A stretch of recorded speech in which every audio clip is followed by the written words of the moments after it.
convidado de hoje aqui no Tabuleiro do Poder é o vereador Eduardo Suplicy.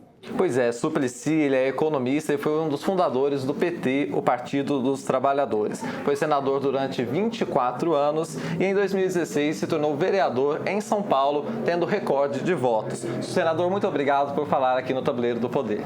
É uma satisfação recebê-los novamente. Então vamos ver, pode me perguntar o que quiser. Então vamos começar falando um pouquinho sobre o governo atual. Qual é a avaliação que o senhor faz desses primeiros meses do governo Bolsonaro? Olha, primeiro eu não tinha uma expectativa positiva, tanto é que lutei muito e propugnei para que o povo brasileiro votasse em Fernando Haddad, do Partido dos Trabalhadores, que eu conheço bem, eu acho ótimo. E o presidente Jair Bolsonaro, logo que venceu as eleições, jurou perante Deus e o povo brasileiro que iria cumprir a Constituição.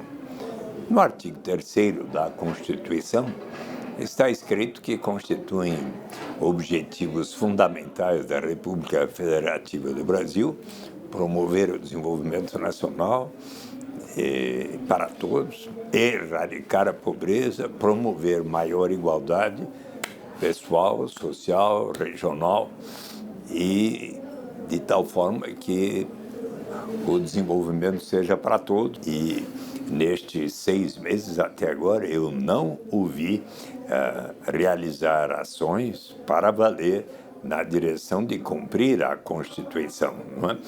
Eu até encaminhei para ele que, se ele quisesse bem cumprir tais objetivos, ele poderia, por exemplo, colocar em prática a renda básica de cidadania, sobre a qual lhes falei há 4 anos atrás. Já é lei, aprovada por todos os partidos em dezembro de 2002 no Senado, dezembro de 2003 na Câmara dos Deputados. E sabe quem era deputado federal à época e nada falou a respeito? Jair Bolsonaro. E daí foi para o presidente Lula sancionar ou não. Ele sancionou em 8 de janeiro de 2004, faz 15 anos. É necessário que o Poder Executivo coloque em prática, porque diz a lei, será instituída por etapas, a critério do Poder Executivo, começando pelos mais necessitados. Bem, só que Jair Bolsonaro tem uma visão muito diferente das coisas do que a minha. Por exemplo, para diminuir a criminalidade, a violência, no que ele acredita? Distribuir armas, por exemplo, fazer com que as pessoas tenham maior facilidade de ter armas, como aconteceu certo dia lá em Suzano, que uma pessoa entrou numa sala de aula com um revólver e foi atirando, matou pessoas. E daí já o Major Olímpio, que é do partido do Jair Bolsonaro, disse, se o professor tivesse arma na mão, não ia permitir aquilo. Então, queria que mais armas estivessem lá. Eu acho que isso não é a boa maneira de agir. Eu acho que, até agora, por exemplo, no que diz respeito às proposições, tais como a reforma da Previdência, seria muito mais adequado que o governo, tanto Temer quanto de Jair Bolsonaro, estivessem ouvindo muito mais o conjunto das pessoas, sobretudo dos trabalhadores brasileiros, para conversar sobre como deveria ser a reforma da Previdência, do que muito mais com os banqueiros e os empresários, que é a forma como o seu governo tem dialogado, não é? Mas o senhor acredita que precisa ter uma reforma, por mais que não seja essa que o governo está apresentando? Bem, o presidente Lula, a presidenta Dilma chegaram a fazer algumas alterações no que diz respeito à Previdência, mas sempre levando em conta o diálogo com os trabalhadores. Eu acho que se a presente condição do sistema previdenciário vai causar déficits crescentes, é preciso pensar em alguma solução, mas não propriamente aquela que ele está querendo colocar em prática. Mas é importante uma reforma, a população está envelhecendo e tudo mais? Bom, todos os brasileiros gostariam de ter, ao chegar à idade mais avançada, o direito à previdência. Aliás, se nós viermos a garantir a toda e qualquer pessoa, não importa a sua origem, raça, sexo, idade, condição civil ou socioeconômica, o direito a uma renda básica de cidadania suficiente para atender às necessidades vitais de cada um, inclusive para os mais idosos, estaríamos caminhando numa direção muito positiva. Há economistas que chegaram a propor que o benefício da prestação continuada, com alguns ajustes, fosse transformada numa renda básica universal para os idosos. Quem sabe isso possa ser um caminho interessante. Vereador, eu gostaria também de aproveitar e te perguntar, essa configuração hoje do governo Bolsonaro, dos ministérios, existe muitos militares presentes no governo. Como é que o senhor vê a atuação dessa ala militar no governo e também a atuação do vice-presidente, o general Hamilton Mourão? Bem, há ocasiões em que o general Hamilton Mourão até falou palavras de mais bom senso do que o presidente Jair Bolsonaro. Para dar um exemplo, quando Jair Bolsonaro estava assim muito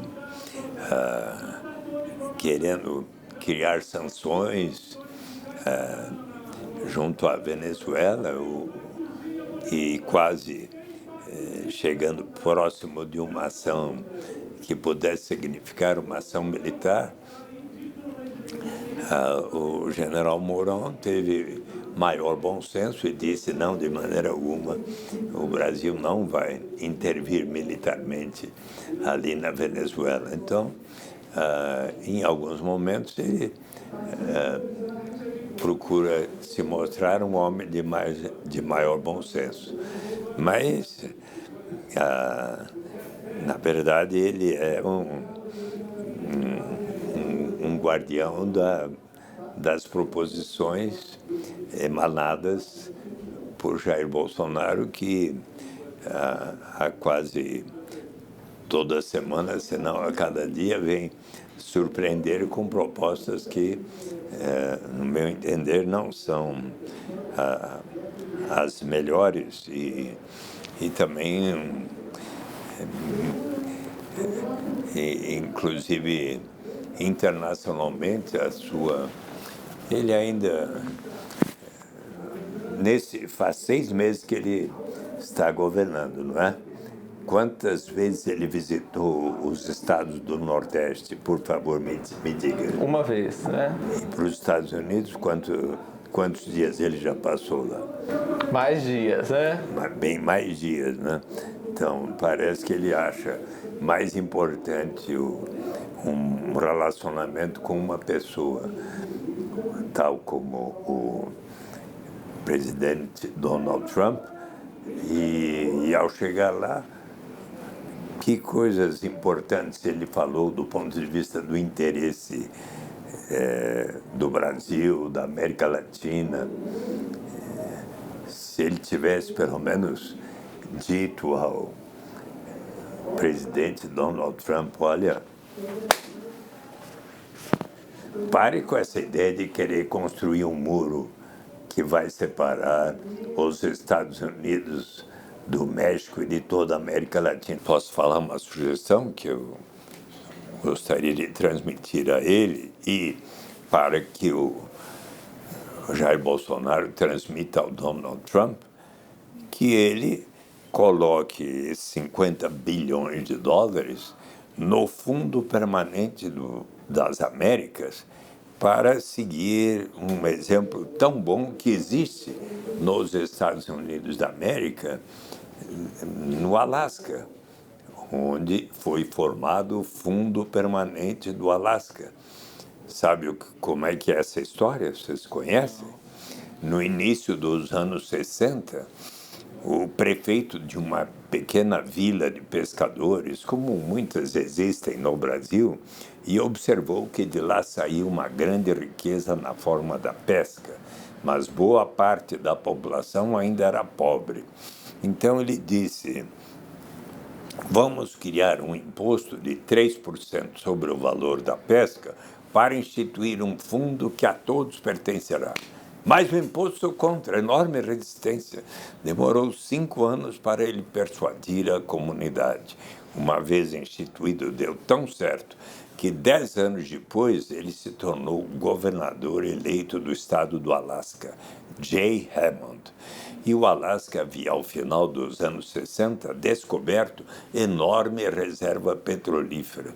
Então, em 1976, o governador Jay Hammond disse aos seus 300 mil concidadãos, hoje são 750 mil, nós precisamos pensar não apenas na geração presente, mas na vindoura, porque o petróleo, como outros recursos naturais, não é renovável. Vamos separar pelo menos 25% dos royalties decorrentes da exploração dos recursos naturais para formar um fundo que a todos pertencerá.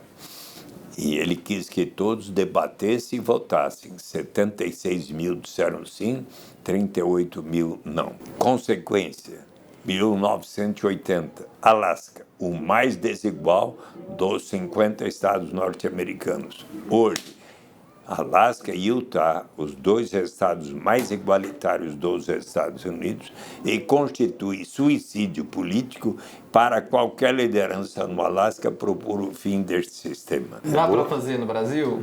Já é lei. Já é lei, só falta vocês fazerem um bom trabalho, encaminharem ao presidente Jair Bolsonaro e daí persuadi-lo de que é uma boa ideia e assim, se o fizerem daqui a pouco, quem sabe na semana do Natal, ele venha anunciar a partir de janeiro de 2020, todas as pessoas no Brasil, não importa a sua origem, raça, sexo, idade, condição civil ou socioeconômica, passaremos todos a ter o direito de receber uma renda que, com o progresso do país, será suficiente para atender às necessidades vitais de cada um. A ninguém será negado. Até para o Pelé, para a Xuxa, para o mais bem-sucedido empresário brasileiro, para mim, para todos nós, sim. Os que temos mais colaboraremos para que nós próprios e todos os demais venham a receber. Esses recentes vazamentos envolvendo o juiz Sérgio Moro e a Operação Lava Jato, como que o senhor viu isso? E o senhor acha que isso pode impactar de alguma forma a prisão do ex-presidente Lula? Eu avalio que os diálogos revelados entre o então juiz Sérgio Moro, hoje ministro da Justiça, e o procurador, membro do Ministério Público, Deltan Dallagnol, constituem uma evidência muito forte de um procedimento que não foi isento. Eu acho que Sérgio Moro teve um procedimento de conluio com